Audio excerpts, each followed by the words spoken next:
Hi guys, today we're going to be talking about a topic that affects all of us, but especially our kiddos, sleep.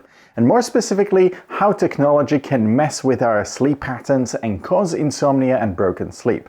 So let's start talking about the obvious. What exactly is insomnia and broken sleep? Well, insomnia is a sleep disorder where you have trouble falling asleep, staying asleep, or both. It can leave you feeling tired, irritable, and unproductive during the day.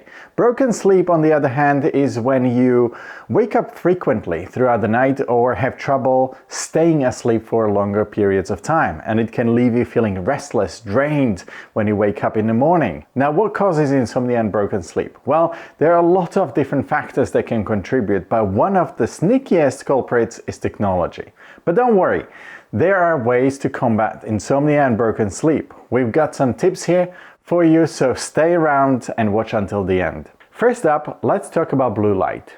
Do you know that light that comes from your phone, tablet, or TV screen, what kind of light is that? Well, that's blue light. And it's not so great for our sleep. It can mess with our body's natural sleep-wake cycle by suppressing the production of melatonin, which is the hormone that actually helps us fall asleep.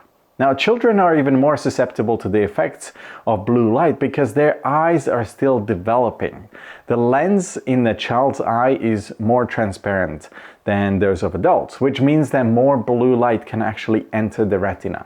This can disrupt their sleep patterns and cause insomnia or broken sleep. Plus, children's sleep needs are much greater than those of adults. So it's even more important to establish healthy sleep habits for our kids. So what can we do to actually minimize blue light exposure? One of the simplest ways is to limit screen time before bed.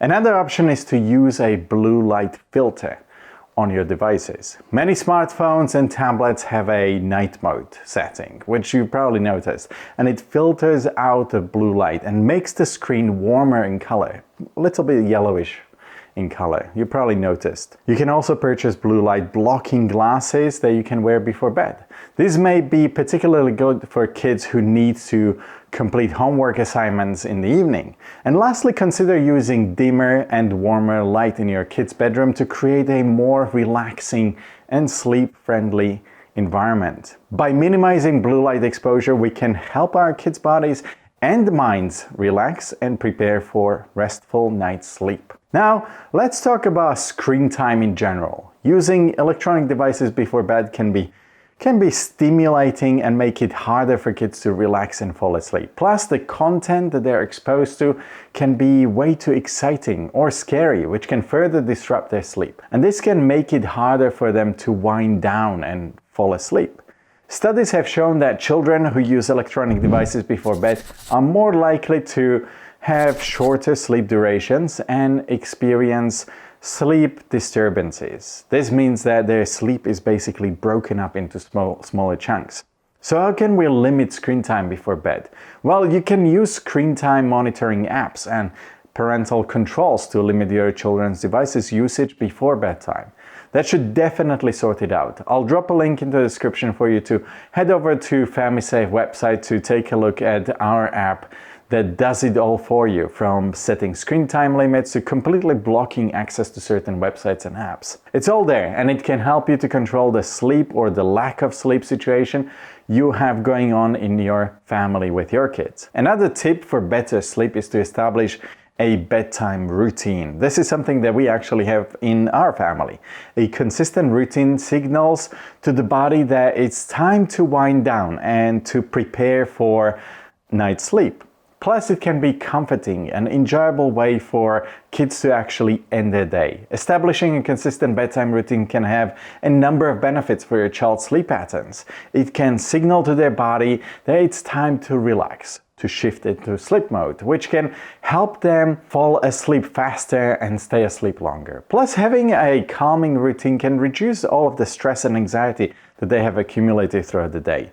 If you don't have a bedtime routine already, it's easy to establish one. Start by choosing a set of activities that you and your kids find relaxing and enjoyable. This could include things like taking a warm bath or reading a book. Try to do these activities in the same order and at the same time each night to establish some kind of a consistent routine. Establishing a bedtime routine can have a big impact on your sleep quality in general. To make your routine successful, here are some tips. First, make it a priority. Set aside time each night for the routine, even if it means cutting back on other activities. Next, create a relaxing environment. Make sure your child's bedroom is cool, dark, and quiet, that their bedding and pillows are comfortable. Consistency is also the key. Stick to the routine as much as possible, even on weekends and when you're away from home. Finally, give it time. It may take a few weeks for their bodies to adjust to the new routine, so be patient and keep at it. Now let's talk about alternative activities to technology for kids before bed. Something to replace the phone or tablet or the TV.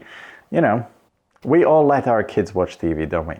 When it comes to winding down before bedtime, it's important to help kids disconnect from technology and engage their calming activities that can promote sleep. These activities should be stimulating enough to keep them engaged, but not so much that they get too wound up. Non-screen activities can help improve cognitive function, boost creativity, and develop important social and actually emotional skills as well. So there you have it, folks. A few tips and tricks to help you and your family get a good night's sleep. Why not try implementing some of them and see if they make a difference in the sleep quality of your kids and yourself? Remember, healthy sleep habits are essential for overall health and well-being, so it's important to prioritize them for your kids' growth and development. Thanks for tuning in, and we'll catch you next time. Until then, bye!